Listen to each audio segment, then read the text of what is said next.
धर्म पर घमासान जारी है।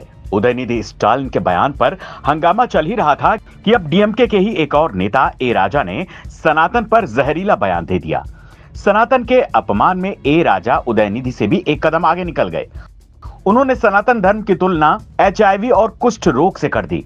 इतना ही नहीं, ए राजा ने तो सनातन को एचआईवी और कुष्ठ रोग से भी ज्यादा खतरनाक बता दिया। इस वीडियो में हम आपको बताएंगे कि सनातन पर इतने बिगड़े बोल बोलने वाले ए राजा हैं कौन। लेकिन उससे पहले हम आपको ए राजा का वो बयान सुनवा देते हैं। बयान तमिल में है, इसलिए हम नीचे पट्टी में आपको उसका हिंदी मतलब समझा रहे हैं। உதயநிதி ஸ்டாலின் அவர்கள் மென்மையாகத்தான் சொன்னார், மலேரியா போல டெங்கு போல ஒழிக்க வேண்டும் என்று. மலேரியாவுக்கும் டெங்குக்கும் சோசியல் ஸ்டிக்மா இல்லை, அதை ஒரு அருவருப்பா சமூகம் பார்க்காது. அருவருவாக பார்க்குற ஒரு சனாதனத்தை சொல்லணும்னா முறைப்படி ஒரு காலத்தில் தொழுநோய் இருந்தது, இப்போ ஹெச்ஐவி இருந்தது. எங்களை பொறுத்தவரை ஹெச்ஐவி தொழுநோயை போல ஹெச்ஐவி போல சமூக அவலம் நிறைந்த ஒரு நோயாகத்தான் நம்ம பார்க்கணும்। अब आपको बताते हैं कि अंधमिथु राजा यानी ए राजा हैं कौन। पेशे से वकील ए राजा फिलहाल तमिलनाडु के नीलगिरी से लोकसभा सांसद हैं। साथ ही डीएमके के डिप्टी जनरल सेक्रेटरी हैं। साल 1963 में पेरम्बलूर जिले के एक दलित परिवार में जन्मे ए राजा के पूर्वज चाय बागान में काम करने के लिए श्रीलंका जाकर बस गए थे। 1960 के आसपास उनका परिवार वापस तमिलनाडु लौटा और उसके बाद ए राजा का जन्म हुआ। गणित में बीएससी करने के बाद उन्होंने लॉ की डिग्री ली। ए राजा जब अंडर ग्रेजुएट थे तभी राजनीति में आ गए। डीएमके स्टूडेंट विंग से राजनीतिक शुरुआत करने के बाद बहुत कम समय में पार्टी में उनका कद बढ़ता चला गया। वाइको के डीएमके से निकाले जाने के बाद पहली बार उनकी किस्मत चमकी। साल 1996 के लोकसभा चुनाव में पार्टी के कुछ कद्दावर नेताओं की पैरवी पर पेरम्बलूर सीट से उन्हें टिकट मिल गया।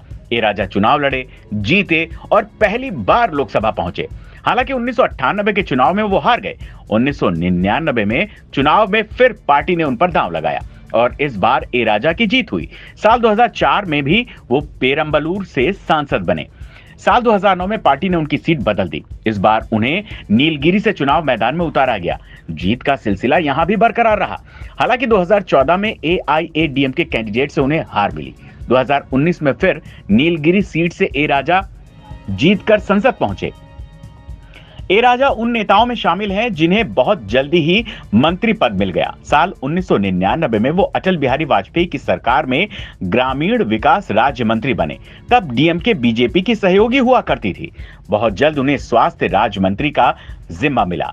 यहां कई बार अटल बिहारी वाजपेयी ने उनके काम को सराहा। साल 2003 में डीएमके एनडीए से अलग हो गई और ए राजा को इस्तीफा देना पड़ा, लेकिन किस्मत ए राजा के साथ थी। साल 2004 में जब कांग्रेस की अगुवाई में यूपीए की सरकार बनी तो ए राजा फिर से मंत्री बन गए। इस बार बड़ा प्रमोशन मिला। मनमोहन सरकार में उन्हें केंद्रीय वन एवं पर्यावरण मंत्री बनाया गया। साल 2007 में उन्हें संचार एवं सूचना प्रौद्योगिकी मंत्री बनाया गया और फिर आया साल 2010 का, जब उनके मंत्रालय के अंदर 2G स्पेक्ट्रम घोटाले ने पूरे देश को हिला दिया। साल 2011 में ए राजा को जेल जाना पड़ा। साल 2017 में ए राजा बरी हुए। ऐसा लगा कि उनका राजनीतिक करियर थम गया, लेकिन 2019 का चुनाव जीतकर ए राजा ने बता दिया कि अभी उनमें राजनीति बाकी है।